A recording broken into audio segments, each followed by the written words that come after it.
Bismillahirrahmanirrahim. Assalamualaikum warahmatullahi wabarakatuh. Alhamdulillah, puji syukur marilah sama-sama kita ucapkan kehadiran Allah Subhanahu wa taala yang mana pada hari ini Allah masih memberikan kita nikmat kesehatan dan kesempatan sehingga kita masih bisa menjalankan aktivitas kita sehari-hari. Sholawat beriring salam tidak lupa pula kita sampaikan kepada junjungan alam kita, yakni Nabi besar kita Muhammad SAW dengan ucapan Allahumma sholli ala Sayyidina Muhammad wa ala ali Sayyidina Muhammad. Yang terhormat Bapak Kepala Sekolah yang diwakili oleh Ibu Wakil Kesiswaan, yang kami hormati Bapak Ibu Majelis Guru dan staf tata usaha yang telah bersedia menghadiri undangan kami pada kegiatan kami yaitu diseminasi budaya positif. Kami mengucapkan terima kasih banyak atas kehadirannya di sini.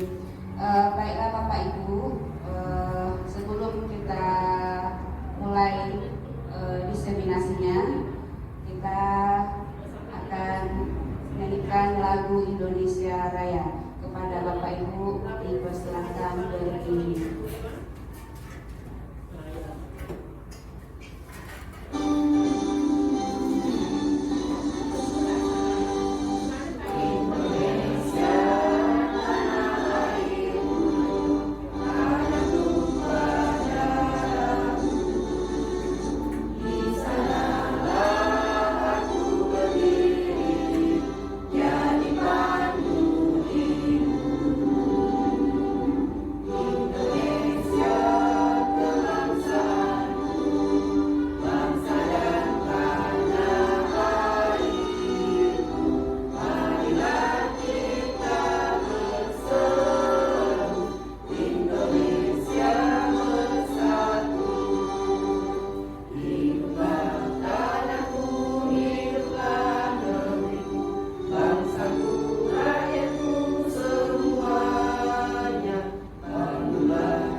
Baiklah, kita lanjut acara berikutnya, yaitu kata sambutan. Kita lanjutkan acara berikutnya, yaitu doa. Kami minta kesediaan Pak Misrianto SPD untuk memimpin doa. Kepada Pak Misri kami persilahkan.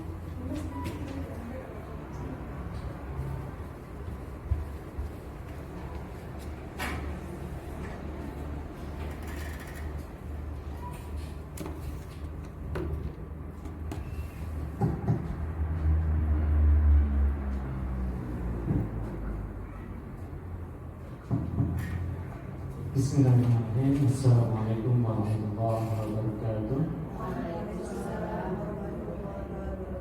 Untuk bertanya kegiatan diseminasi dari situ kali ini, marilah kita buka dengan doa. Mudah-mudahan kegiatan hari ini diridhoi Allah Subhanahu wa taala serta diberi kemudahan dan kelancaran dalam kegiatannya. Bismillahirrahmanirrahim. Alhamdulillahirabbil alamin.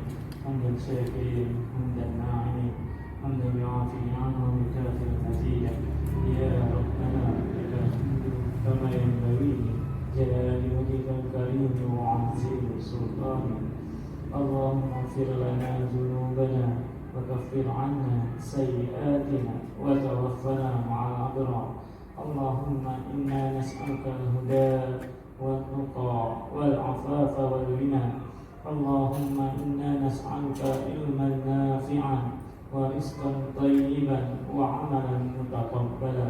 ربنا ظلمنا أنفسنا وإن لم تغفر لنا وترحمنا لنكونن من الخاسرين. ربنا آتنا في الدنيا حسنة وفي الآخرة حسنة وقنا عذاب النار. وصلى الله على سيدنا محمد النبي الأمي وعلى آله وصحبه وبارك وسلم. سبحانك رب العزة عما يصفون والسلام على المرسلين والحمد لله رب العالمين. السلام عليكم ورحمة الله وبركاته.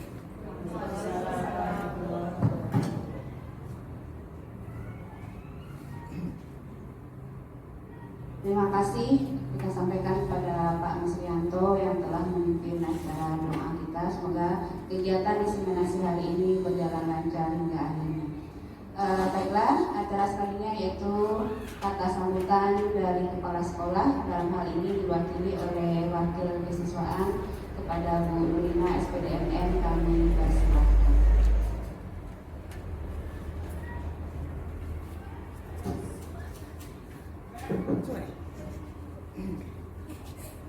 Bismillahirrahmanirrahim. Assalamualaikum warahmatullahi wabarakatuh. Pertama-tama marilah kita panjatkan puji syukur kehadirat Allah Subhanahu wa taala bahwa pada hari ini dengan kegiatan inseminasi mudah-mudahan berjalan dengan lancar dan sukses. Salawat beriring salam kita sampaikan pada junjungan alam Nabi besar Muhammad Shallallahu Alaihi Wasallam dengan mengucap Allahumma sholli ala Sayyidina Muhammad wa ala ali Sayyidina Muhammad. Yang terhormat Bapak Ibu Majelis Guru dan guru penggerak, calon guru penggerak, mudah-mudahan hari ini kita semuanya sukses dan berjalan lancar, terutama untuk calon guru penggerak. Insya Allah sampai akhir, sampai selesai nanti tidak ada kendala, dan semuanya berjalan dengan lancar serta menghasilkan nilai yang maksimal. Tapi tidak menutup kemungkinan untuk guru-guru yang lain yang belum ikut calon guru penggerak, kami sarankan kalau bisa seluruhnya itu mengikuti calon guru penggerak. Karena apa? Dengan mengikuti calon guru penggerak, di situ kita sebagai guru dituntut untuk lebih kreatif, lebih inovatif. Karena apa? Dalam pembelajaran yang saat ini, yang notabene semuanya berkenaan dengan IT, tapi yang paling penting sebagai guru penggerak itu adalah kita berfokus kepada siswa. Artinya apa? Siswa kita anggap ya sebagai memang manusiawi, sebagai manusia yang seutuhnya, sehingga kita bisa menerapkan apa yang sudah kita dapatkan dari ilmu guru penggerak. Kita harus berpihak kepada siswa. Contoh, kita nggak perlu mengejar materi sampai habis. Yang penting adalah apa? Kita menghasilkan siswa yang soft skill, keterampilan yang soft. Seperti apa misalnya? Katakanlah sekolah kita ada satu hal yang belum kita capai dari karakter siswa. Misalnya sopan santunnya kurang. Nah, kita terapkan. Semua guru bisa menerapkan itu. Itu yang diinginkan oleh guru penggerak. Dari keterampilan softnya. Apalagi misalnya kan, sopan santunnya, akhlakul karimahnya. Itu yang kita inginkan, bukan mengejar materi harus sampai selesai. Saya yakin itu gak akan tercapai. Karena apa? Kemampuan siswa itu sangat berbeda. Apalagi modal awal kita itulah zonasi. Apapun bentuk, karakter, nilai, apapun itu tidak dihitung dalam zonasi. Maka dari itu, dengan modal awal yang katakanlah minim, kita yang tidak benahi apa? Karakter siswanya dulu. Bukan nilai pengetahuannya, tapi karakter siswanya terlebih dahulu. Kalau itu sudah kita benahi, mungkin dia pelan-pelan Tapi memang hasil akhirnya adalah keterampilan yang dipunyai siswa sesuai dengan bakat, dengan istilahnya apa ya, bakat dan hobi siswa itu yang harus kita kembangkan, harus kita kedepankan. Maka tidak ada yang namanya kita harus mengejar nilai sekian untuk pengetahuan, itu tidak ada. Yang kita butuhkan adalah hasil akhirnya adalah siswa mempunyai karakter yang baik. Itu yang paling utama. Karena itu yang memang diinginkan oleh guru penggerak. Mungkin itu saja secara singkat, tapi tetap semangat. Untuk kawan-kawan yang lain yang belum masuk untuk calon guru penggerak, silahkan berlomba-lomba untuk masuk. Kalau perlu 100% guru SMA 1 siap mengikuti guru penggerak. Terima kasih. Wassalamualaikum warahmatullahi wabarakatuh.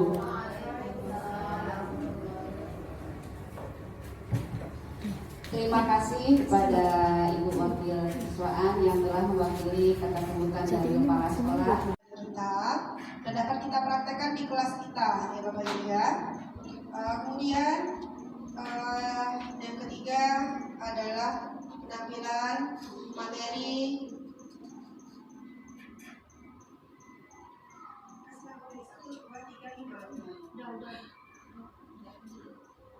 Oke, baiklah. Kita persilakan kepada Bu Yuni Puspita SPDDR agar dapat menampilkan materi diseminasinya pada hari ini. Semoga yang disampaikan Bu Yuni nantinya dapat kita perhatikan ya Bapak Ibu ya, dan semoga bermanfaat untuk kita nantinya.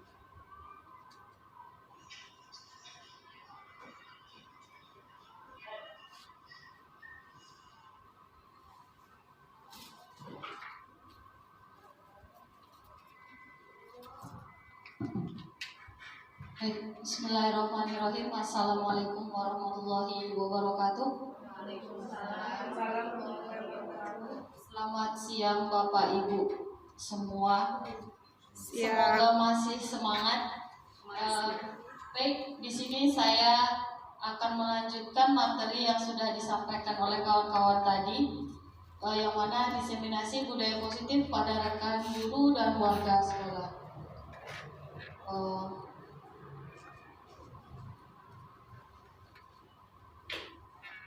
Oke, di sini saya merupakan calon guru penggerak angkatan 9 sama dengan dua kawan terakhir tadi yang sudah menyampaikan materi budaya positifnya.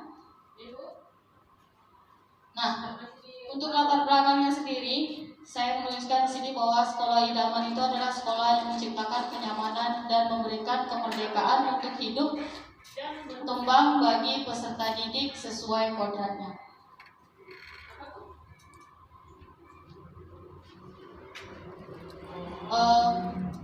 Sekolah tersebut terhindar dari segala macam bentuk penindasan, bullying, kekerasan, dan pemaksaan terhadap warga sekolah, khususnya murid kita sendiri di dalam sekolah. Kemudian sekolah tersebut akan berusaha sekuat tenaga untuk menciptakan suasana yang penuh dengan keharmonisan dan pembiasaan positif. Perubahan perilaku siswa di masa pandemi menjadi tantangan bagi guru untuk menegakkan disiplin bagi murid-murid kita di sekolah. Nah, seperti yang kita lihat, menurunnya budaya senyum, sapa, salam, sopan, dan santun dari murid kita sendiri mungkin Bapak Ibu bisa rasakan ketika mereka berpapasan dengan kita, ada yang menghindar, ada yang mungkin hanya lewat saja, atau mereka lewat pun tidak memandang muka kita, itu ada yang seperti itu. Nah, untuk tujuannya membiasakan siswa untuk kembali melakukan pembiasaan 5S itu, dan juga menumbuhkan budaya positif serta keyakinan kelas. Kemudian mengintegrasikan dan membiasakan peserta didik untuk menanamkan nilai-nilai profil pelajar Pancasila. Dan yang terakhir, menumbuhkan kebiasaan hidup bersih dengan melakukan pembersihan kelas dan lingkungan sekolah di pagi hari. Nah, untuk tolak ukur pada kegiatannya, itu peserta didik mampu membuat kesepakatan kelas yang dipasang di dinding kelas. Peserta didik juga mampu mengaplikasikan nilai-nilai profil pelajar Pancasila secara sadar dan kontinu dalam proses pembelajaran. Dan yang terakhir itu mewujudkan siswa yang cerdas, terampil, berbudaya sesuai dengan profil pelajar Pancasila. Nah, konsep inti dari budaya positif itu sudah dijelaskan tadi oleh teman-teman kita. Ini saya coba mengulang lagi. Yang pertama itu ada perubahan paradigma belajar. Yang kedua, disiplin positif dan nilai kebajikan universal. Yang ketiga, teori motivasi, hukuman, dan penghargaan serta restitusi. Kemudian keyakinan kelas, kebutuhan dasar manusia, 5 posisi kontrol, dan segitiga restitusi. Nah, ini untuk pembelajaran dengan paradigma baru. Pembelajaran dengan paradigma baru ini merupakan pembelajaran yang dirancang secara berdiferensiasi, sehingga peserta didik dapat belajar sesuai dengan kebutuhannya dan sesuai dengan tahap perkembangannya, dan juga mereka diharapkan dapat mewujudkan profil pelajar Pancasila.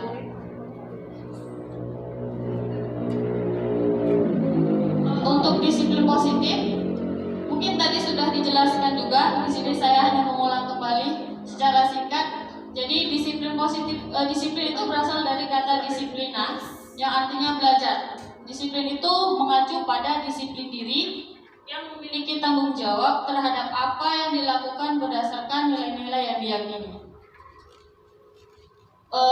Selanjutnya ada teori motivasi, hukuman, dan restitusi. Menurut Dian Gosen dalam bukunya menyatakan 3 motivasi perilaku manusia. Yang pertama itu untuk menghindari ketidaknyamanan atau hukuman, kemudian mendapatkan imbalan atau penghargaan, dan yang terakhir untuk menjadi orang yang mereka inginkan dan menghargai diri sendiri dengan nilai-nilai yang mereka percaya. Nah, ini keyakinan kelas tadi mungkin sudah dikupas tuntas oleh rekan kita. Dan di sini keyakinan kelas itu nilai-nilai kebajikan universal yang disepakati secara tersirat dan tersurat lepas dari latar belakang suku, negara, bahasa maupun agamanya. Kemudian kebutuhan dasar manusia. Ada 5 kebutuhan dasar manusia. Yang pertama itu bertahan hidup, kasih sayang dan rasa diterima, kebebasan, kesenangan, dan penguasaan. Nah, di sini saya akan coba menjelaskan 5 posisi kontrol kita sebagai seorang guru. Nanti Bapak Ibu bisa lihat kira-kira selama ini kita itu berada di posisi yang mana. Dan kira-kira posisi mana yang ideal untuk bisa kita terapkan di sekolah kita agar siswa kita mampu menerapkan budaya positif yang sudah kita buat atau kita sepakati bersama. Di sini 5 posisi kontrol kita sebagai guru itu ada sebagai penghukum, pembuat rasa bersalah, ada sebagai teman, sebagai pemantau, dan sebagai manajer. Nah, untuk lebih memahami lagi, nanti saya akan tampilkan sebuah video. Bapak Ibu bisa melihat dari tampilan video itu kira-kira yang idealnya yang seperti apa. Nah, ini saya akan jelaskan dulu untuk posisi sebagai penghukum. Seorang penghukum bisa menggunakan hukuman fisik maupun verbal. Orang-orang yang menjalankan posisi penghukum senantiasa mengatakan bahwa sekolah memerlukan sistem atau alat yang dapat lebih menekan murid-murid lebih dalam lagi. Nah, biasanya guru-guru dengan yang menerapkan posisi sebagai penghukum itu mereka akan sering mengatakan, patuhi aturan saya, dengan nada yang tinggi, mata yang agak melotot sedikit, atau dengan gestur tubuh yang seperti memberikan semacam arahan harus ikuti aturan saya, gitu. Atau bisa juga dibilang, kamu ini selalu aja salah. Mungkin selama ini kita pernah melakukan yang seperti itu, karena kan kita sendiri juga manusia, gitu. Saya sendiri kadang juga kalau sudah terlalu capek, terlalu banyak sekali masalah anak-anak ini, mungkin kita sempat berada di posisi yang seperti ini, gitu. Nah, guru yang seperti ini senantiasa percaya bahwa salah satu cara agar pembelajaran berhasil itu yaitu dengan cara dia, yaitu ketika anak terlambat misalnya, ya kamu tunggu saja di luar sampai jam saya selesai, gitu.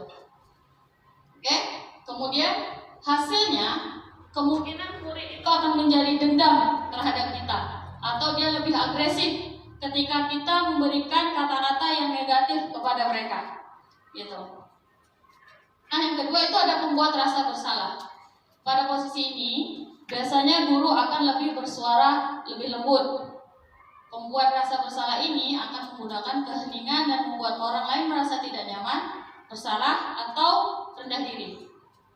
Contoh kalimatnya yang bisa digunakan, ibu sangat kecewa dengan kamu, atau berapa kali saya harus memberitahu kamu kalau tidak boleh terlambat, atau gimana kalau orang tua kamu tahu kamu berbuat salah seperti ini, gitu. Nah, di posisi ini murid-murid itu akan lebih memiliki penilaian diri yang buruk tentang diri mereka, gitu. Sedikit mereka akan mulai timbul rasa sadarnya, gitu. Oh, ternyata saya ini salah, gitu.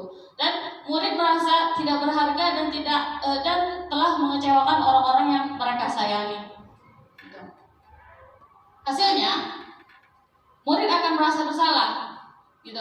Jadi ketika mereka terlambat, gitu. Contohnya kan kasus di sekolah ini kan yang paling sering itu kan terlambat datang ke sekolah atau terlambat masuk ke kelas ketika pergantian jam atau setelah istirahat. Biasanya anak-anak itu agak terlambat sedikit dia masuk kelas.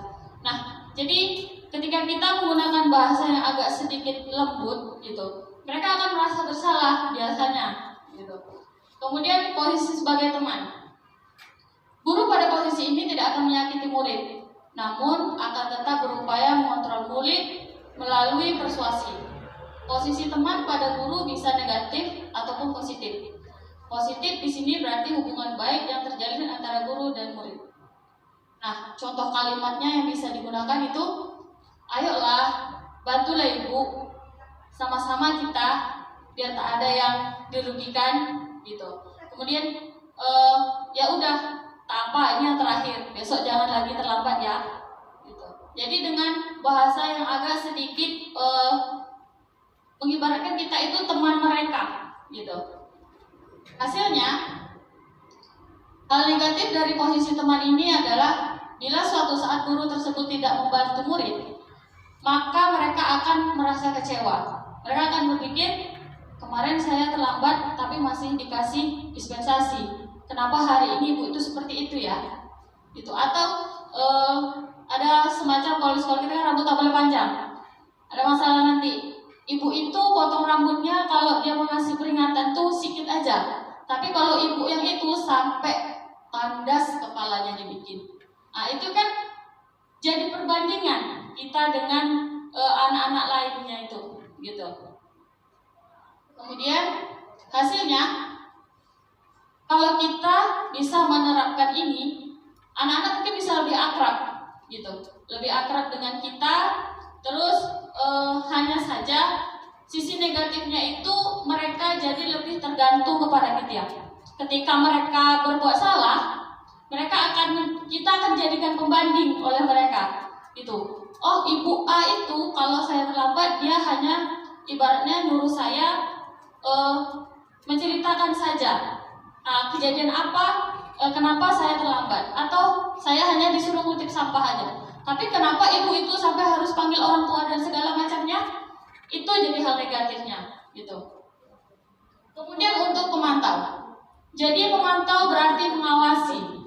Pada saat kita mengawasi, kita bertanggung jawab atas perilaku orang-orang yang kita awasi. Posisi pemantau berdasarkan pada peraturan dan konsekuensi. Dengan menggunakan sanksi atau konsekuensi, kita dapat memisahkan hubungan pribadi kita dengan murid sebagai seseorang yang menjalankan posisi pemantau. Nah, contoh kalimat yang bisa digunakan itu, kira-kira peraturannya apa? Kira-kira peraturan sekolah ini apa? Datang ke sekolah itu jam berapa seharusnya?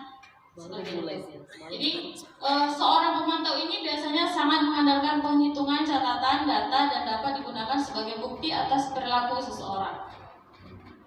Oke, posisinya akan menggunakan stiker, slip catatan atau daftar cek. Gitu. Posisi pemantau sendiri berawal dari teori stimulus dan respon yang menunjukkan tanggung jawab guru dalam mengontrol murid. Hasilnya, murid memahami konsekuensi yang harus dijalankan karena telah melanggar salah satu peraturan sekolah. Guru tidak menunjukkan suatu emosi yang berlebihan, menjadi marah atau membuat rasa bersalah. Manajer. Nah, posisi manajer ini adalah posisi di mana guru berbuat sesuatu bersama dengan murid, mempersilahkan murid untuk mempertanggungjawabkan perilakunya, mendukung murid agar dapat menemukan solusi atas permasalahannya sendiri. Nah, tapi bila kita menginginkan murid kita untuk menjadi manusia yang merdeka, mandiri dan bertanggung jawab, maka kita perlu mengacu kepada restitusi yang dapat menjadikan murid kita sebagai manajer bagi dirinya sendiri. Di manajer, murid diajak untuk menganalisis kebutuhan dirinya maupun kebutuhan orang lain. Nah, di sini penekanan bukan pada kemampuan membuat konsekuensi, namun dapat berkolaborasi dengan murid bagaimana memperbaiki kesalahan yang ada. Nah, biasanya seorang manajer itu akan memberikan kalimat atau kata-kata apa yang kita yakini. Kembali lagi keyakinan sekolah atau keyakinan kelas apa yang sudah mereka langgar. Terus mereka diajak untuk mencari solusi atas permasalahan mereka, gitu. Nah ini kira-kira contoh kasusnya seperti ini. Adi yang datang terlambat ke sekolah, itu kita lihat posisi penghukum. Saya akan coba praktekkan nadanya. Terlambat lagi, pasti terlambat lagi, selalu datang terlambat. Kapan sih bisa tepat waktunya? Kira-kira anak yang ketika kita berbicara seperti itu, ekspresi mukanya ada takut, ada sedikit melawan, ada sedikit merasa bersalah. Tapi kalau boleh dilihat kalau kita berkata seperti itu, mereka lebih ke melawan, gitu. Dari ekspresi mata kita sudah melihat, baru juga terlambat sekali, begini pula tanggapannya, kurang lebih seperti itu. Nah, kemudian membuat rasa bersalah dengan nada suara yang memelas, halus, sedih, atau bahasa tubuh yang mungkin agak bisa kita tepuk pundaknya, gitu kan? Adi, kamu ini bagaimana ya? Kamu sudah berjanji dengan ibu tidak akan terlambat lagi. Kamu kenapa ya senang sekali mengecewakan ibu? Ibu benar-benar kecewa sekali. Kurang lebih seperti itu contohnya. Nah, ini untuk yang teman. Kita sebagai teman itu, kita bisa berkata, Adi, ayolah, bagaimana sih kamu? Kemarin sudah janji tak akan terlambat lagi. Kurang lebih seperti itu. Kemudian ini yang pemantau. Nada suaranya lumayan datar, bahasa tubuh yang cukup formal. Jadi, Adi, tahukah kamu jam berapa kita mulai? Gitu.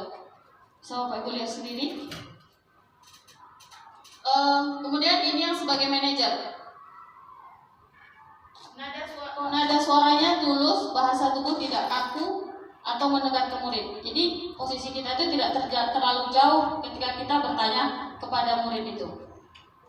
Nah, untuk lebih jelasnya, Bapak Ibu silahkan lihat video yang akan saya putarkan kali ini. Mudah-mudahan cukup untuk membantu mencerahkan penjelasan saya.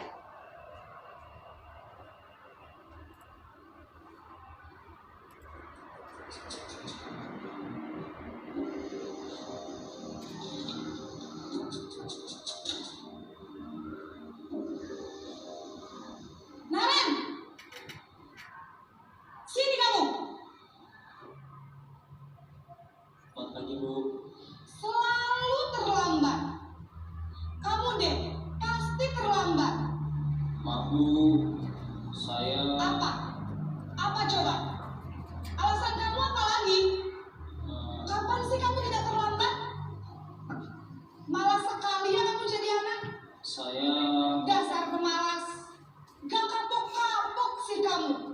Sudah berapa kali terlambat? Sana, kamu keliling lapangan basket 2 kali. Kenapa saya harus keliling lapangan basket Bu? Kenapa? Kamu melawan ibu? Berani-beraninya jawab sudah terlambat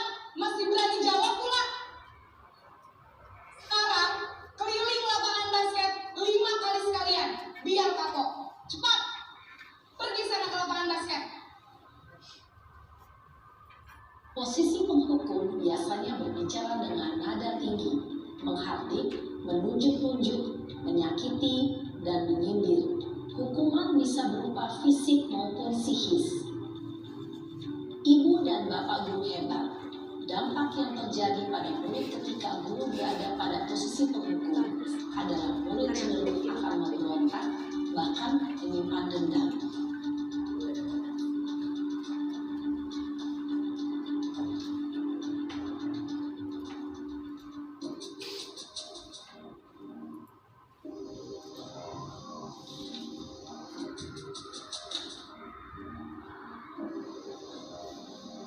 Naren,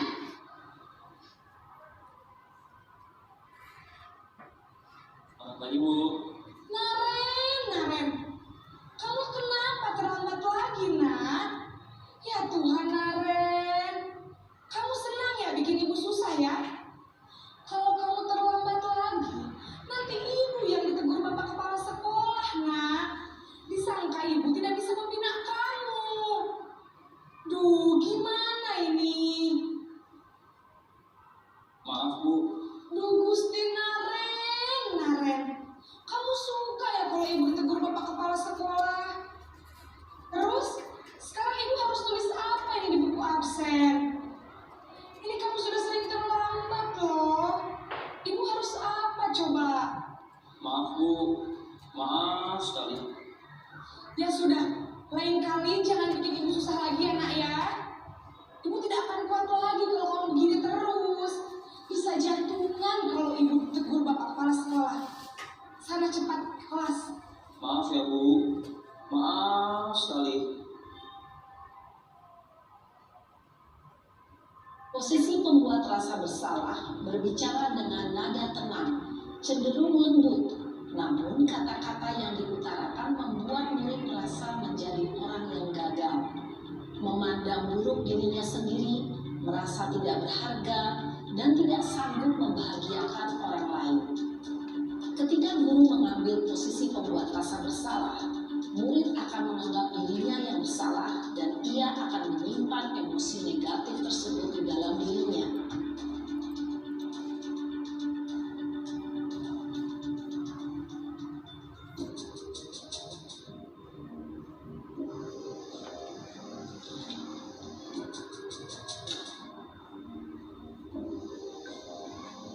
Naren,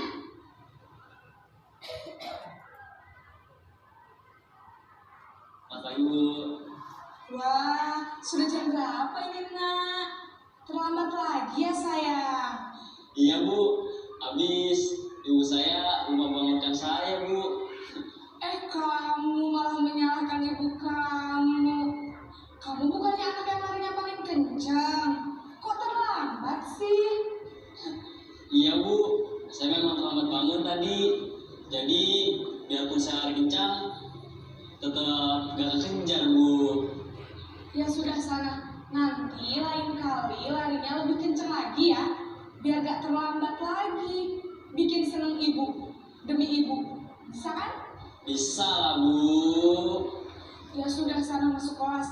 Ibu beresin urusan absen kamu. Kamu ini ada-ada saja.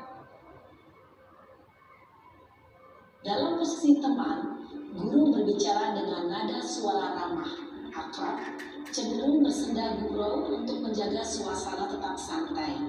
Murid akan merasa senang, aman, dan akrab dengan guru. Identitas yang tercipta adalah identitas sukses atau berhasil.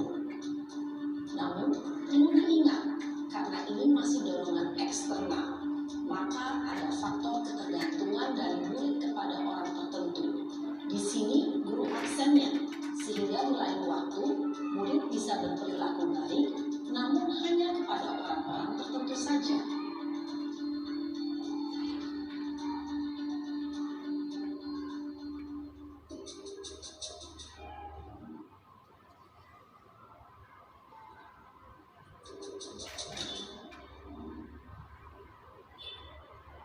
Naren,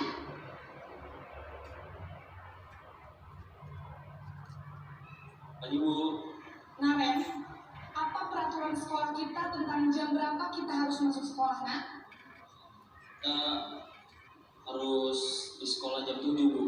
Iya betul, sekarang sudah jam 7.20. Naren sudah tahu konsekuensinya jika terlambat hadir. Paham, Bu. Saya harus tinggal kelas pas jam istirahat selama 20 menit. Iya benar, konsekuensinya demikian. Jadi nanti jam 9.30 pas istirahat, kamu harus tinggal di kelas, kerjakan tugas tambahan untuk ketertinggalan kamu, ya? Baik, Bu. Posisi pemantau mengandalkan penghitungan atau data untuk mengontrol murid. Guru mengarahkan murid berdasarkan peraturan dan konsekuensi. Seorang pemantau menunjukkan bahasa tubuh dan ekspresi wajah yang datar dan cenderung formal.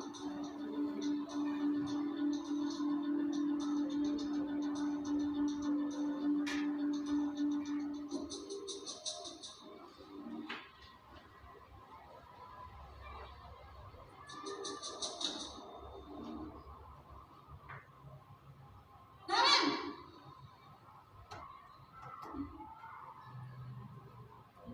Tadi, Bu. Selamat pagi Naren. Maaf, Bu. Saya terlambat. Iya, sekolah masuknya jam 7, sekarang sudah jam 7.20. Jadi sekarang bagaimana ini Naren? Maaf, Bu.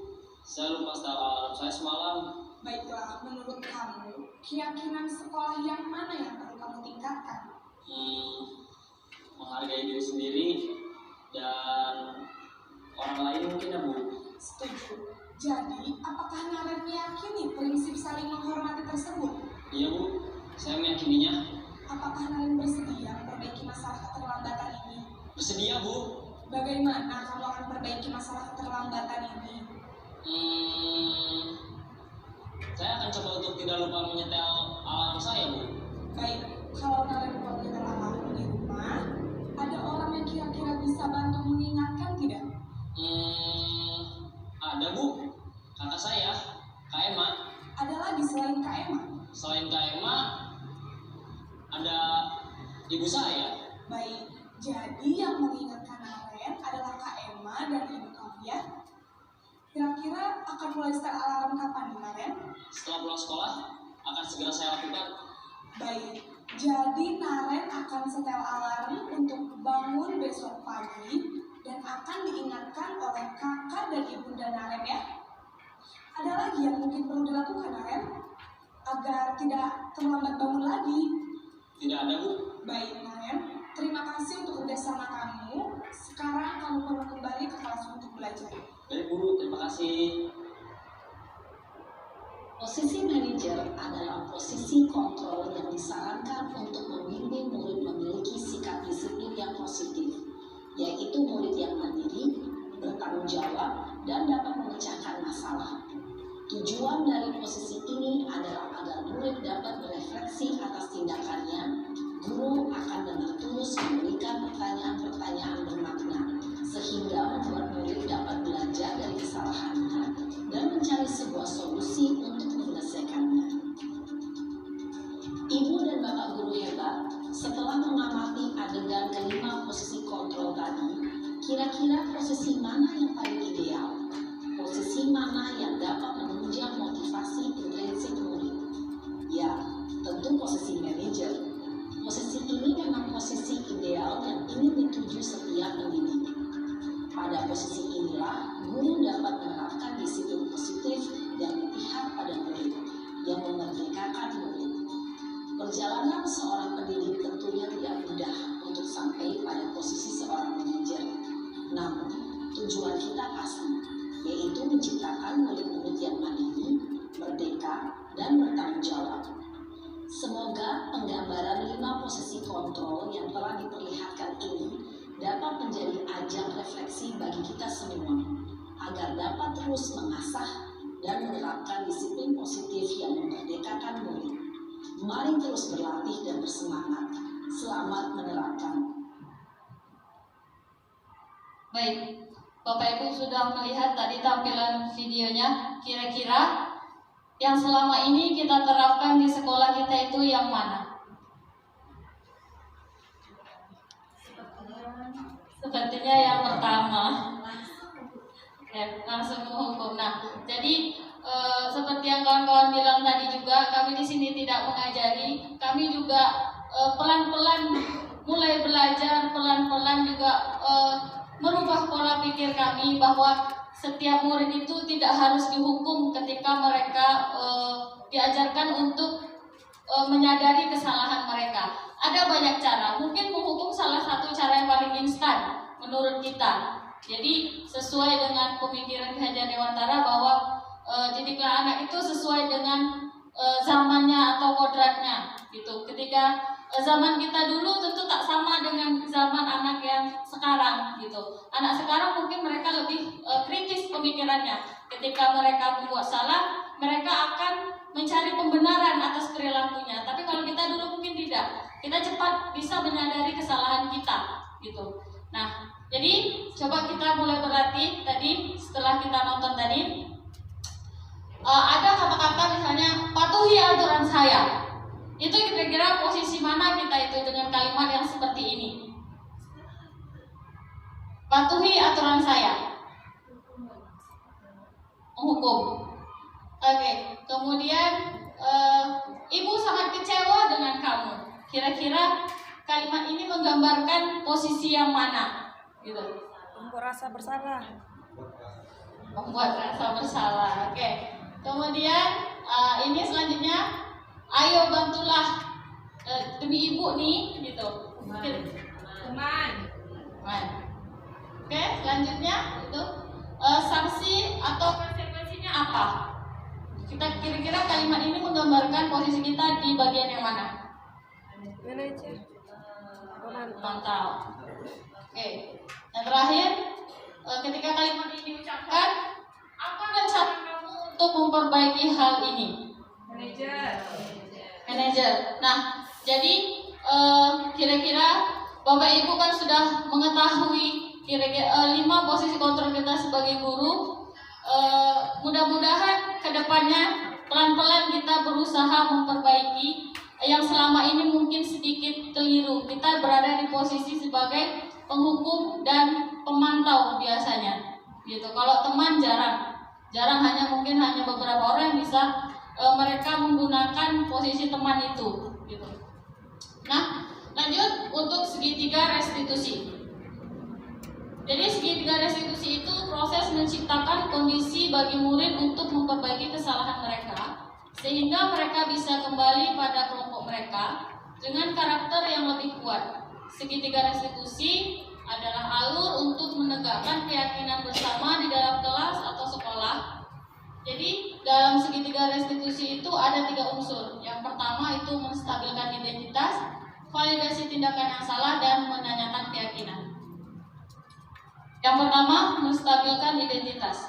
Bagian dasar dari segitiga bertujuan untuk mengubah identitas anak dari orang yang gagal karena melakukan kesalahan menjadi orang yang sukses. Kemudian validasi tindakan yang salah. Setiap tindakan yang dilakukan dengan satu tujuan, yaitu memenuhi kebutuhan dasar. Selanjutnya, murid akan diberi pertanyaan-pertanyaan yang bermakna untuk memunculkan motivasi intrinsik maupun mampu mengaitkan keyakinannya dengan tindakan yang salah. Oke, kita coba simak video ini. Mungkin ini tidak ada berkaitan dengan siswa terlambat ataupun apa. Boleh kita lihat dulu.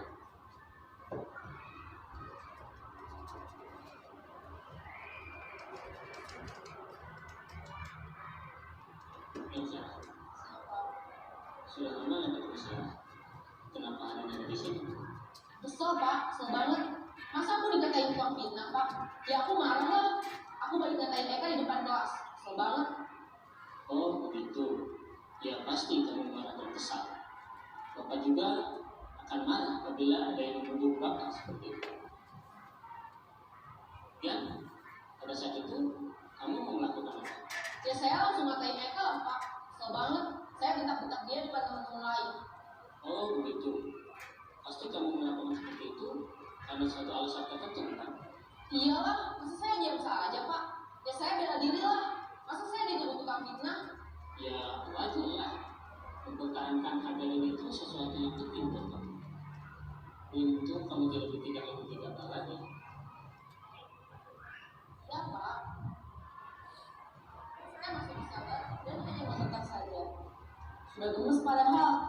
pasti bela diri lah.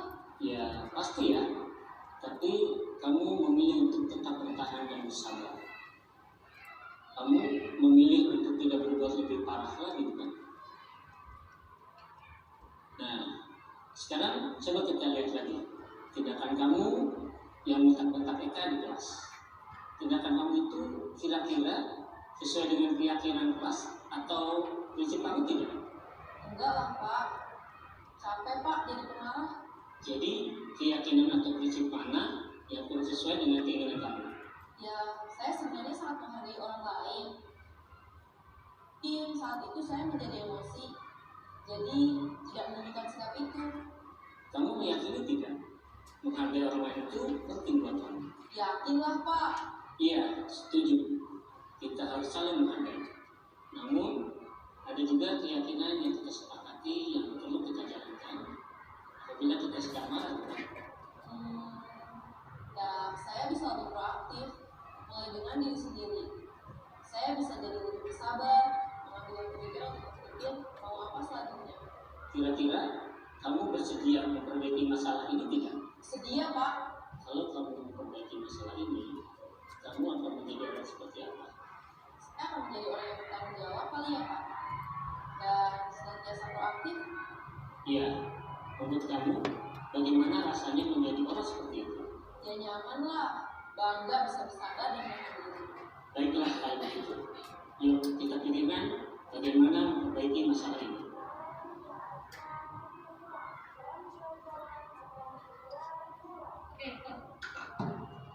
Nah, tadi kita sudah lihat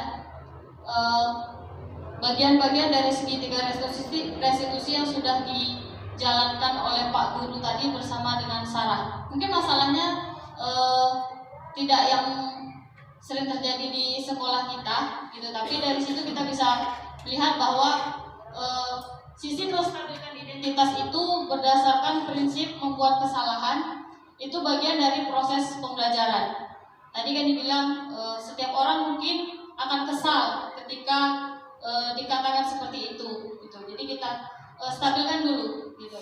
Kemudian berperan menggeser identitas murid dari identitas gagal ke identitas sukses. Kemudian jangan mengkritik murid yang sedang mengalami identitas gagal. Nah, di sini bisa mengajukan beberapa pertanyaan seperti yang kita lihat di video tadi. Salah satunya itu membuat kesalahan itu sesuatu yang wajar, gitu, dan sebagainya. Kemudian sisi yang kedua, validasi tindakan yang salah berdasarkan prinsip setiap perilaku berupaya memenuhi sesuatu kebutuhan tertentu, gitu. Yang kedua, guru akan menggeser dari pemikiran stimulus respon menjadi proaktif, dan kita bisa mengajukan juga beberapa pertanyaan. Contohnya, kamu bisa saja bertindak lebih gegabah dari ini, dan sebagainya. Kemudian yang ketiga, menanyakan keyakinan. Di situ teori kontrol menyatakan bahwa pada dasarnya kita termotivasi secara intrinsik. Kemudian saat perilaku telah divalidasi dan identitas sukses telah stabil, maka murid telah siap mengaitkan keyakinannya dengan tindakannya.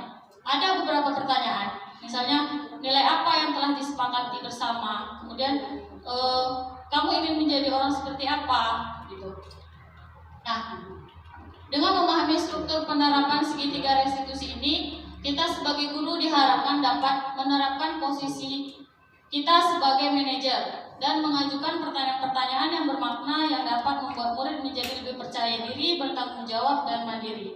Dan juga perlu tidaknya mengikuti ketiga tahapan dalam segitiga restitusi itu bergantung pada ringan atau beratnya suatu permasalahan. Nah, jadi misalnya permasalahan itu ringan, tidak perlu menjalankan segitiga restitusi itu secara berurutan. Dengan menjalankan segitiga restitusi itu dan mengajukan pertanyaan yang bermakna, kita berharap bahwa murid kita itu bisa menjadi murid yang kuat secara pribadi, membuka wawasan mereka agar dapat menyelesaikan permasalahannya sendiri, tentunya dengan bimbingan kita, dan juga murid semakin percaya diri, mandiri, dan merdeka. Sekian Bapak Ibu yang bisa saya sampaikan, mudah-mudahan bermanfaat untuk kita semua. Mohon maaf apabila ada salah dalam penyampaian, atau kurang jelas dalam menyampaikannya, saya akhiri. Wabillahi taufiq wal hidayah. Assalamualaikum warahmatullahi wabarakatuh. Waalaikumsalam warahmatullahi wabarakatuh.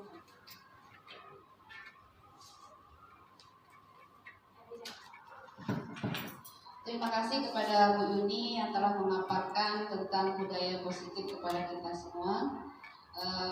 Bapak Ibu, kami berharap ya seperti disampaikan oleh rekan-rekan tadi, marilah kita perlahan-lahan merubah cara kita dengan siswa, menghadapi siswa. Kami juga akan berusaha merubah diri, bagaimana bisa memperlakukan siswa itu atau menuntun siswa itu sesuai dengan kodrat alam dan kodrat zamannya, ya. Karena walau bagaimanapun kita tidak bisa memaksakan siswa kita zaman sekarang ini kita menyamakan dengan zaman kita dulu, memang tidak bisa. Ya, jadi marilah perlahan kita untuk berubah diri Bapak Ibu. Oke, terima kasih atas waktu yang telah Bapak Ibu luangkan untuk kami bertiga. Kami mengucapkan terima kasih banyak. Mohon maaf jika ada salah kata dan salah atau kurang pelayanan.